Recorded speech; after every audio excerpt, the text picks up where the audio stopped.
Dans cette vidéo, je te montre 10 erreurs d'étiquette gênantes en avion et comment les éviter.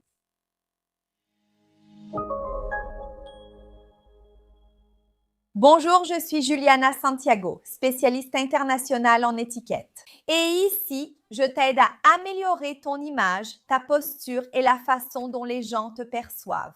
Et dans la vidéo d'aujourd'hui, je vais te montrer des erreurs terribles d'étiquette dans l'avion qui peuvent te mettre dans des situations très embarrassantes. La première erreur, c'est d'envahir l'espace de l'autre avec ses coudes ou de se disputer l'accoudoir de façon agressive. Dans l'avion, l'espace est déjà limité, donc quand tu occupes les deux accoudoirs, tu enlèves automatiquement le confort de la personne à côté de toi. Parfois, on le fait sans le réaliser, juste pour être plus à l'aise, et cela se transforme parfois en dispute peu élégante. Dans ces situations, observe ton corps, vérifie si tu gênes l'autre et ajuste ta posture en avion pour rester à l'aise. Et l'étiquette, c'est justement ça, chercher ton confort sans nuire au confort de ceux qui sont près de toi. La deuxième erreur, c'est de tendre les jambes ou les pieds dans le couloir de l'avion. Beaucoup de gens font ça en pensant qu'ils seront plus à l'aise, mais au final, ça gêne la circulation de l'équipage et des autres passagers. Parfois, la personne s'endort même. Elle ne se rend même pas compte que sa jambe est au milieu du passage. Et là, le chariot de l'équipage passe et finit par heurter sa jambe. Ce n'est vraiment pas agréable. C'est pourquoi il faut bien faire attention à la position de vos pieds, surtout si vous êtes côté couloir. Restez toujours dans votre espace. Restez à votre siège. Une autre erreur, c'est d'engager la conversation avec des inconnus sans vérifier si la personne est vraiment disponible. Vous devez faire attention aux signes d'indisponibilité. La personne peut porter des écouteurs, lire, travailler ou simplement vouloir rester en silence et tout cela doit être respecté. Avant d'engager une conversation, observez le comportement de l'autre. Si vous remarquez que la personne n'est pas ouverte à l'interaction, il est important de respecter cela. Savoir se taire est aussi une forme d'élégance. Montrer sa disponibilité à la conversation passe par une posture ouverte et un contact visuel avec l'environnement. Si vous remarquez que la personne est plus fermée, qu'elle lit ou qu'elle est en train d'utiliser son téléphone, il est nécessaire de respecter sa vie privée. La quatrième erreur est de parler trop fort pendant le vol. L'avion est un espace fermé, collectif et le son s'y propage très facilement. Parfois, vous êtes simplement en train de discuter normalement, mais pour les personnes autour de vous, cela peut être extrêmement agaçant.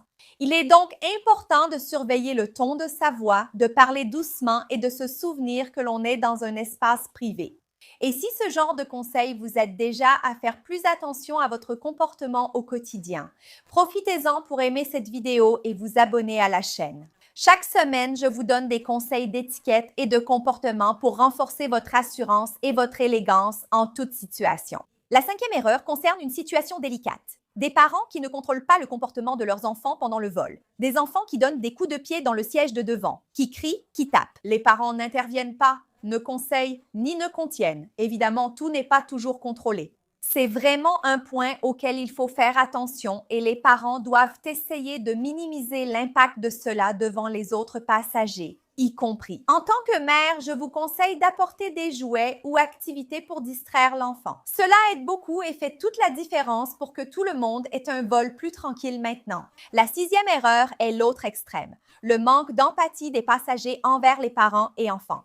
Certaines situations échappent vraiment à notre contrôle, surtout avec les bébés. Très souvent, un bébé peut commencer à pleurer pour différentes raisons ou même un enfant peut ressentir un inconfort qui n'est pas si facile à contrôler. Si vous voyez les parents gérer la situation, faites preuve de patience et d'empathie. La politesse, c'est aussi comprendre que tout ne tourne pas autour de vous et qu'il peut y avoir des situations qui n'étaient vraiment pas prévues. Et il y a une erreur très courante qui est vraiment surprenante. À chaque fois que je prends l'avion, je vois cette erreur. Se lever avant l'heure du débarquement ou essayer de sortir sans respecter l'ordre. L'avion n'a même pas encore ouvert ses portes et la personne est déjà debout, en train de pousser, créant une atmosphère d'anxiété. Attendez votre tour. Le débarquement se fait par ordre, cela rend le processus plus organisé et moins stressant pour tout le monde. La huitième erreur est de placer son bagage dans le compartiment, mais pas au-dessus de son siège, ce qui cause souvent des désagréments. Beaucoup font cela pour assurer une place dans le compartiment à bagages, de peur de ne plus en trouver pour leur valise en arrivant à leur siège. Le problème, c'est que lorsque vous occupez une place qui n'est pas la vôtre, ceux qui montent après se retrouvent sans option et doivent déplacer leurs affaires. Ils doivent chercher où placer leurs bagages, ce qui cause stress, retard et inconfort pour tous. Utilisez le compartiment à bagages près de votre siège et gardez les petits sacs à vos pieds. Ce simple geste en dit long sur vous. Elle montre de l'attention, du respect et de la considération envers ceux qui vous entourent. Et c'est l'un de ces détails qui semblent petits, mais qui changent la façon dont les gens vous perçoivent. La façon dont vous vous comportez, même dans des situations ordinaires, influence directement l'image que vous renvoyez. Si vous êtes perçu comme quelqu'un de poli, d'élégant et de conscient ou non, et cela ouvre des portes, crée des opportunités tant professionnelles que sociales. Et si vous souhaitez développer ce regard plus attentif sur votre vie sociale, apprendre à se comporter dans des environnements partagés, avoir plus de confiance et améliorer la façon dont les gens vous perçoivent au quotidien. Le cours d'étiquette et de bonne manière a été créé exactement pour cela. Il vous aide à améliorer votre posture, vos premières impressions, la façon dont vous vous comportez et communiquez, y compris à table, ce qui se reflète directement dans l'image que vous transmettez. Pour en savoir plus, scannez le QR code à l'écran ou cliquez sur le lien dans la description pour accéder au site et réserver votre place. Dès que vous garantissez votre place, vous recevez immédiatement l'accès par email et vous pouvez commencer à suivre les cours dès aujourd'hui. Je vous attends maintenant. Une autre erreur fréquente que je vois est d'incliner son siège trop fortement, gênant la personne derrière qui peut manger, travailler ou utiliser un ordinateur.